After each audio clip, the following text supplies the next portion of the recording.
Hello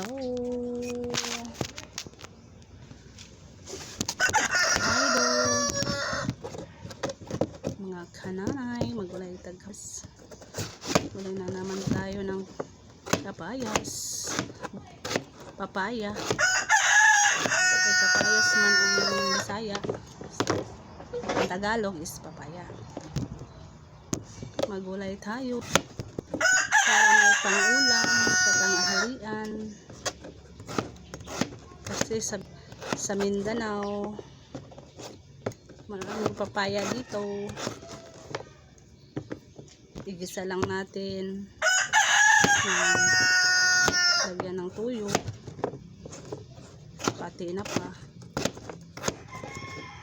ng sardinas, tinapa sa amin yun, mga Bisaya. Kumusta naman mo diha? Purot, lahat, tanan.